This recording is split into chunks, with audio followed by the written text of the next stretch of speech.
नमस्कार, सुप्रभात, स्वागत अभिनंदन आप सभी का सबरंग कार्यक्रम में। मित्रों, जीवन की बगिया में कुछ सुंदर पुष्प खिलते रहें और उसकी खुशबू से हम भी आनंदित हों और औरों का भी मन बहले, उनका भी जीवन सुवासित हो। इस लक्ष्य से ही हम सबरंग में कुछ खूबसूरत बातें जो बहुत जीवनोपयोगी हैं उन्हें लेकर के प्रतिदिन आपके सम्मुख उपस्थित होते हैं। आज की पहली सुंदर सी बात मित्रों, किसी ने बहुत प्यारी सी बात कही कि अपने अतीत के साथ शांति बनाकर रखिए ताकि आपका वर्तमान खूबसूरत हो सके, आपके वर्तमान में हलचल ना हो। कितनी पते की और सुंदर सी बात है ना। कई बार अतीत की बातें पूरे ही वर्तमान को हलचल में ले आती हैं। हमारा अतीत हमारे वर्तमान को स्पॉइल करता रहता है। हम ये भूल जाते हैं कि वर्तमान हमारे लिए सबसे बड़ा गिफ्ट है और यदि वर्तमान को हम खूबसूरत बनाएंगे तो आने वाला कल हमारा खूबसूरत होगा। कई बार ये जानते हुए भी अतीत से हम अपना पीछा नहीं छुड़ा पा रहे होते हैं।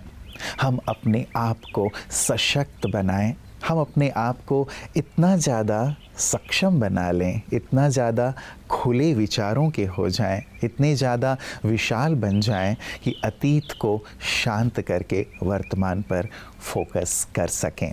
तो आइए इसी सुंदर सी बात के साथ कि इस पुष्प को हम अपने जीवन में धारण करेंगे। चलते हैं आज के सुवाक्य की ओर। धर्म की सबसे सरल व्याख्या है कि हमारी वजह से किसी को दुख ना पहुंचे। जब भी हम किसी को दुख देते हैं उसका अर्थ है कि हम धर्म से दूर हैं। धर्म में ध और म शब्द इसकी बहुत ही सरल व्याख्या देते हैं। ध का मतलब है धारणा और म का मतलब है मनन। तो जब हम जीवन में अपने मूल्यों को देखते हुए उसे अपने जीवन में धारण करने की प्रक्रिया को शुरू करते हैं और उसके अंदर भी विशेष रूप से हम जब मनन करना शुरू करते हैं तो हम ये पा लेते हैं, समझ जाते हैं कि धर्म क्या है। अगर इन छोटी छोटी बातों को ही हम अपने जीवन में अपना लें और उसमें भी सबसे बड़ी बात कि हमारी वजह से किसी व्यक्ति को दुख न पहुंचे, और दुख तो हमारे शब्दों द्वारा भी मिलता है और कभी कभी हमारे मन से भी ऐसे किसी के प्रति ऐसे वाक्य निकल जाते हैं, सोचने का तरीका ऐसा बन जाता है। तो चलिए आज से धर्म को सही रीति से निभाएंगे, धर्म का अर्थ समझते हुए धारणा भी करेंगे और मनन भी करेंगे। ओम शांति। मित्रों, अपने जीवन की तुलना हम किसी और के जीवन से ना करें और ना ही उनके जीवन का मूल्यांकन करें। कई बार इन दोनों चीज़ों में हम उलझ कर रह जाते हैं। दूसरों से लगातार अपने या अपने बच्चों की तुलना करते रहते हैं कि वो ऐसा है, हम ऐसे क्यों नहीं हैं। और इस तुलना में कई बार हम बहुत निराश हो जाते हैं, हताश हो जाते हैं, नकारात्मक भावनाओं से भर जाते हैं। यदि तुलना करनी भी है ना तो आगे बढ़ने के लिए करें कि यदि वो ऐसा कर सकते हैं तो हम क्यों नहीं कर सकते, एक पॉजिटिव भाव के साथ।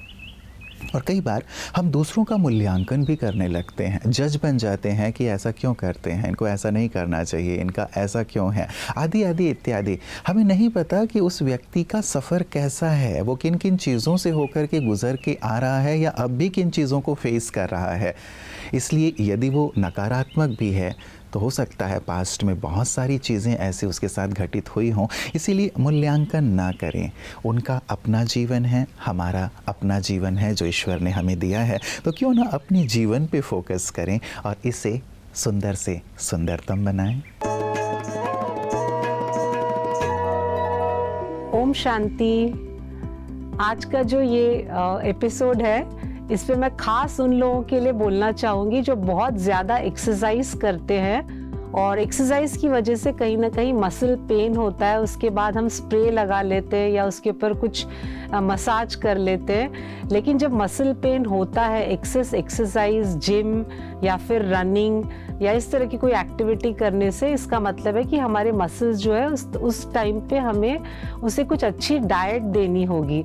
तो उस डाइट में हम क्या क्या चीज़ें ले सकते हैं? नंबर 1 है स्वीट पोटैटो। स्वीट पोटैटो यानी कि शकरकंद बहुत अच्छा होता है, स्पेशली उन लोगों के लिए जो बहुत ज़्यादा एक्सरसाइज करते हैं। लेकिन हम स्वीट पोटैटो खाएं कैसे? क्योंकि अधिकतर हम उसे पका के सब्जी की तरह खा लेते हैं। तो स्वीट पोटैटो को खाने के 2 बहुत अच्छे तरीके हैं। एक तो है उसका आप जूस बना के पिएं, अगर आपको दिक्कत हो रही है जूस बनाने में। तो दूसरा ऑप्शन है कि छिलका निकाल करके आप उसे स्टीम कर लें। स्टीम होने के बाद उसे अच्छी तरह से मैश करके थोड़े पानी में उसको उबाल के हल्का सा उसमें गुड़ डाल के खाएं।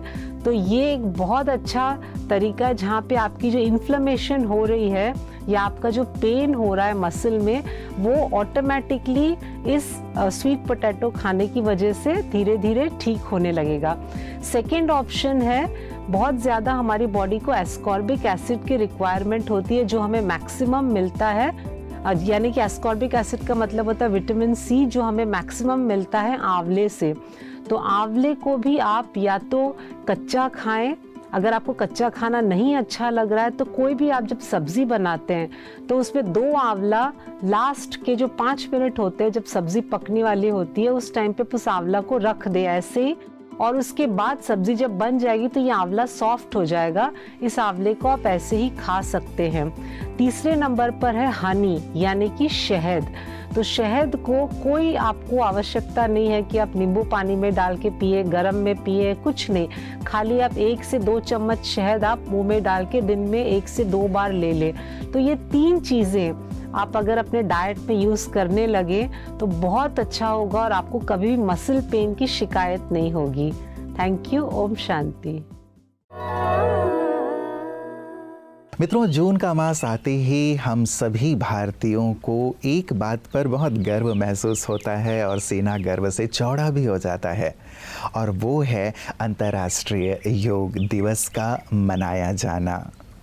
2014 को हमारे देश के यशस्वी प्रधानमंत्री श्री नरेंद्र मोदी जी ने संयुक्त राष्ट्र महासभा में इस बात को रखा कि योग को विश्व पटल पर रखा जाए, विश्व स्तर पर अपनाया जाए, और साथ ही एक दिवस नियत किया जाए जिस दिन पे सारे संसार में इस विषय पर चर्चा हो और इसकी महत्ता को लोग समझें, जानें। संयुक्त राष्ट्र महासभा ने इस प्रस्ताव को स्वीकार किया, अधिकांश देशों ने इसे एक मत से स्वीकार किया, और तब से 21 जून को ये दिवस मनाया जाने लगा। तो सचमुच ही हम सबके लिए बड़े ही गौरव की बात है, और इसीलिए मित्रों सबरंग कार्यक्रम में हम योग एक जीवन दर्शन इस सेगमेंट की शुरुआत करने जा रहे हैं, ताकि हम भी योग की गहराई को अच्छी तरह से जानें, समझें और उसे अपने जीवन में शामिल करें। और इसके लिए ब्रह्मा कुमारी के जो वरिष्ठ राजयोग शिक्षक और शिक्षिकाएं हैं, जो वर्षों से राजयोग की साधना कर रहे हैं, वो इस पर हमें सुंदर प्रकाश प्रदान करेंगे। आइए आज से इसकी शुरुआत करते हैं। ओम शांति। हमारे परम सम्माननीय प्रधानमंत्री मोदी जी ने 21 जून हर वर्ष योगा दिवस मनाने का एक सुंदर कार्यक्रम प्रारंभ कराया। भारत में ही नहीं, विदेशों में अनेक देशों ने इस चीज को अपना लिया। भिन्न भिन्न धर्मों के लोग योग करने लगे। एक्सरसाइज, प्राणायाम, उससे तन स्वस्थ रहता है, कई बीमारियों को कंट्रोल किया जा सकता है। परंतु स्वयं भगवान ने आकर राजयोग सिखाया। उस योगा से शरीर को हम ठीक रखेंगे और इस राजयोग से मन को, आत्मा को, बुद्धि को, अपने संस्कारों को ठीक करेंगे। क्योंकि जीवन में केवल स्वास्थ्य ही पर्याप्त नहीं है। स्वस्थ होना तो हर व्यक्ति चाहता ही है और बहुत सुंदर बात है। और स्वामी रामदेव जी ने इस बात को भारत में बहुत आगे बढ़ा दिया, उनकी भी शुक्रिया। लेकिन मन जब तक ठीक न हो, मन सदा प्रसन्न न रहे, मन पॉजिटिव न हो, मन की शक्तियां जिसे हम मनोबल कहते हैं वो बढ़ी चढ़ी न हो, मन में निर्भयता न हो, तो तन का स्वास्थ्य भी लंबा समय नहीं चलता। तो उस योगा के साथ हम राजयोग को भी अपने जीवन में अपना लें। हम आपके समक्ष राजयोग को सरल करके प्रस्तुत करने जा रहे हैं। आज हम ये चाहेंगे कि आप इस सत्य को पहचाने कि मैं कौन हूँ। राजयोग के लिए सबसे पहले सोल कॉन्शियस होना है। मैं आत्मा हूँ, यहाँ दोनों भ्रकुटियों के बीच में अंदर ब्रेन के मध्य में निवास करती हूँ। मैं सटल पॉइंट ऑफ एनर्जी हूँ, सटल पॉइंट ऑफ लाइट हूँ, इनविजिबल हूँ। मुझे इन आंखों से देखा नहीं जा सकता है। तो देखें थर्ड आई से कुछ क्षणों के लिए। मैं आत्मा, पॉइंट ऑफ एनर्जी, इस देह की मालिक, इस देह की कंट्रोलर हूँ। योग से ही तुम्हारे कर्म में कुशलता आती है, ये भगवान के महावाक्य हैं। योग से ही जीवन में सफलता हम अर्जित करते हैं, ये भगवान के महावाक्य हैं। और इसीलिए हमारा अगला सेगमेंट भी गीता के ऊपर ही है कि गीता ज्ञान को यदि हम अपनाते हैं तो सचमुच जीवन में सफलता को पाते हैं। ओम शांति।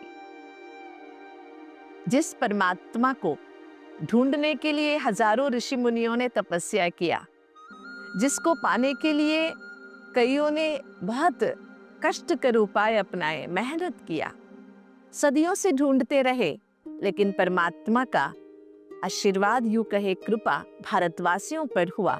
भारत पर भगवान का नजर पड़ी तो भगवान भारत में अवतरित होकर मनुष्य आत्माओं के कल्याण के लिए श्रीमद् भगवद गीता का उच्चारण किया। श्रीमद् भगवद गीता कहती है, अपने आप को देखो, अपने आप को देखो और अपने अंदर की विशेषताओं को पहचानो। विशेषताओं को पहचानते जाएंगे तो अपने अंदर की कमियां भी नजर आएगी। उन कमियों को दूर करने के लिए विशेषताओं पर गौर करते जाएंगे तो ऑटोमेटिकली कमियां साइड हो जाएगी। माना कमियों पर हमारा नजर नहीं पड़ेगा, बार बार नहीं सोचेंगे। इसलिए भगवान कहता है, त्यक्तोत्तिष्ठ परंतप, उठकर खड़े हो जाओ। उठकर खड़े होने के लिए क्या करना पड़ेगा? तुम्हारे हृदय को जो छाया हुआ धूल जैसे छाए हुए कमजोरियां हैं, उन्हें दूर करो। तो कमजोरी क्या है? अपने अहंकार या अपने आप को भूल जाना, अपने को केवल एक जन्म का शरीरधारी समझना। इन कमजोरियों के कारण से, देहभान के कारण से कई सारी कमजोरियां हमारे पीछे पीछे आ जाती है। इसलिए हम अपने आप से हताश, निराश हो जाते हैं। इसलिए भगवान कहते हैं, त्यक्तोत्तिष्ठ परंतप, त्याग करो और उठकर खड़े हो जाओ। क्या त्याग करना? अन्न का त्याग करें, कपड़े का त्याग करें? नहीं, अपने मन के अंदर छिपे हुए अपने ही मन की कमजोरियों का हमें त्याग करना है। तब हम आत्मा श्रेष्ठ बन सकते हैं। गीता में भगवान कहते हैं कि हे अर्जुन, वो योगी जो निरसंकल्प रहता है वो इस संसार में सबसे ज़्यादा शक्तिशाली है, और योग ही हमारे मन को शांत करता है। तो मित्रों, गीता का ज्ञान और साथ ही योग हमारे मन को शांत करने वाले हैं, शक्तिशाली बनाने वाले हैं और जीवन को शिखर की ओर ले जाने वाले हैं।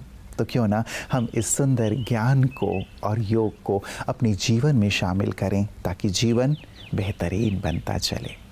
अपना ख्याल रखिएगा। कल पुनः इसी वक्त आप सबसे मुलाकात होगी। नमस्कार। ओम शांति।